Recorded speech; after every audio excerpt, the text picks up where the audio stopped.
Well, it was not part of the schedule. The plan was to come here, so that's basically it. Anyone else? Okay. Maybe physically, how you feeling? Is everything all right since it's Monte Carlo, or were there some issues and you worked on that over the past? Yeah, I did. I mean, I had plenty of time, so to also rest and train.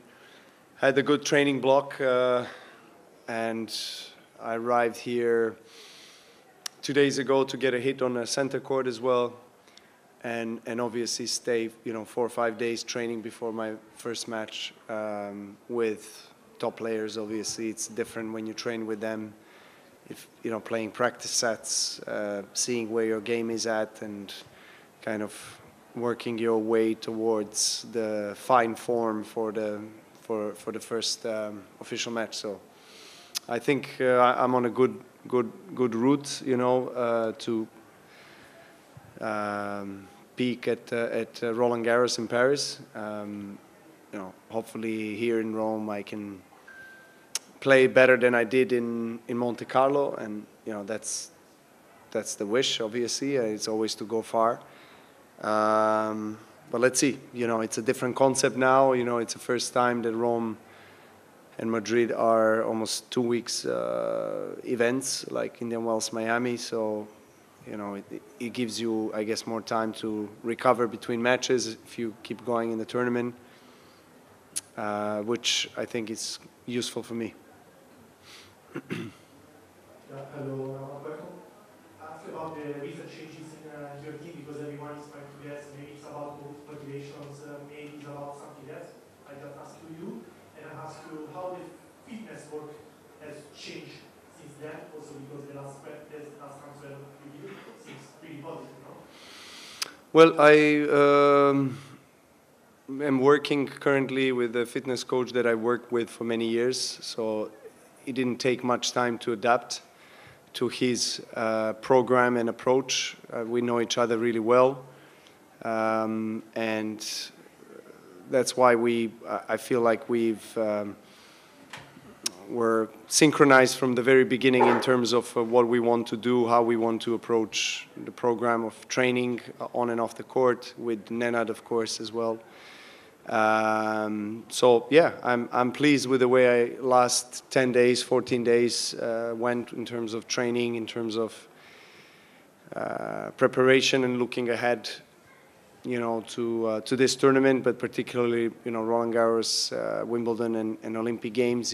That's the block for which we are preparing the most, and yeah, we just have to wait and see how it's going to be translated, that work into, or transformed into, a good performance on the court. Because, as I said, the training that you do with sparring partners, or maybe not top players, is completely different than the ones that you have with the guys who are top 5, top 10 in the world, and your biggest rivals. And I got to play with Dimitrov yesterday, today with Rune, practice sets. So it's a great opportunity for me to really get that kind of competitive play feeling on the court and build momentum.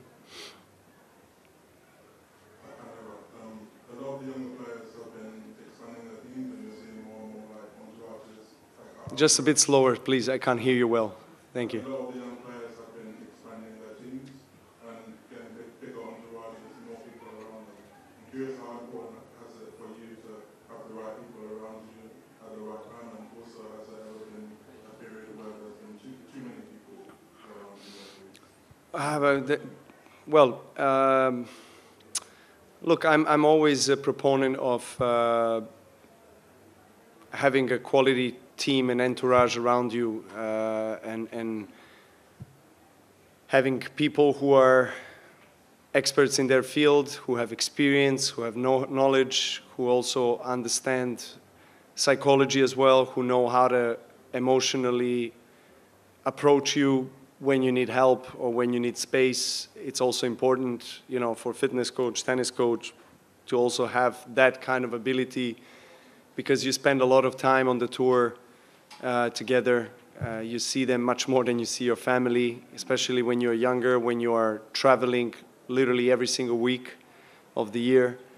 So of course, for me, it's different than for the younger guys. You know, when I was, I didn't have my, I guess, proper team until I was 18 or something like that.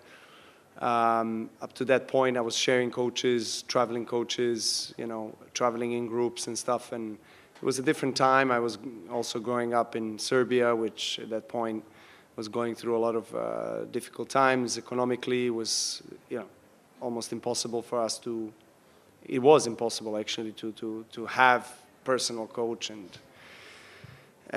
the other things, right? If you don't have a sponsor, if you don't have somebody backing you financially, then you can't do it, or a federation or something like that. So for me, it was a different kind of circumstances than for maybe some other guys that we see today on the tour. It's quite different. But if you're coming from an Italian federation or French or American or British, it's different. You have all these conditions, you have all this infrastructure and support system that really makes your life easier.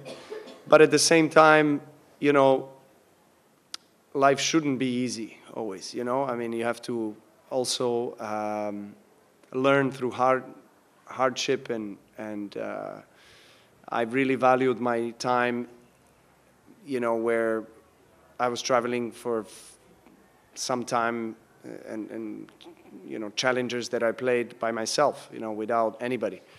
And I thought that was also a very valuable life experience for me, to understand, you know, how I can take care of myself, be independent. So it's important to have the mix of the two, I guess, for a young player. Yeah.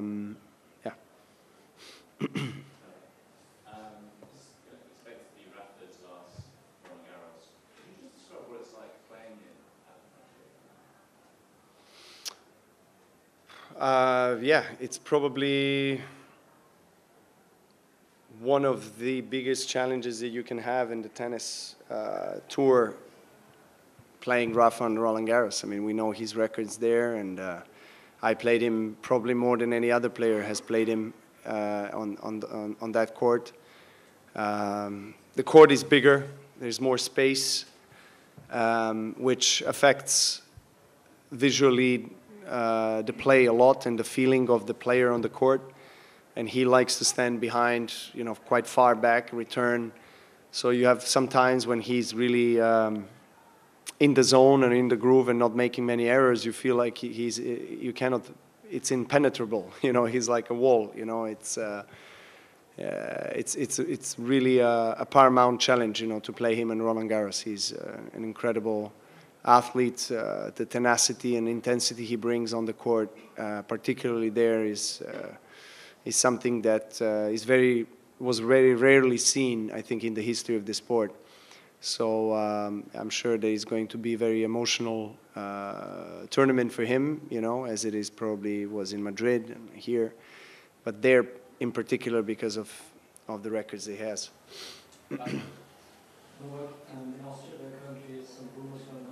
Just slower, please. Thank you. In Austria, there are currently some rumors going on about Dominic Thiem retiring Mm-hmm. the year. I was just wondering what you think of that, how your rivalry, what you think, and what you see them to the sport.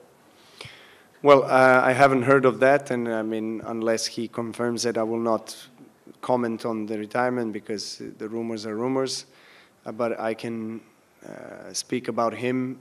First of all, a great guy, very good person, someone that has very good manners, good values, you know, family man, and somebody that always took time to say hello, to always showed respect on the court, off the court. So I really like Dominic. I think he's, you know, a great example of somebody who never gives up after difficult time that he had and still has, you know, with injuries and trying to work his way back to the level where he was, you know, when he was winning Grand Slams and being in top of the world. So, of course, you know, we all understand how difficult it is to, you know, come back. I mean, I was having an injury myself back in 2018, the major injury of the elbow, trying to work my way back. I know that kind of a feeling.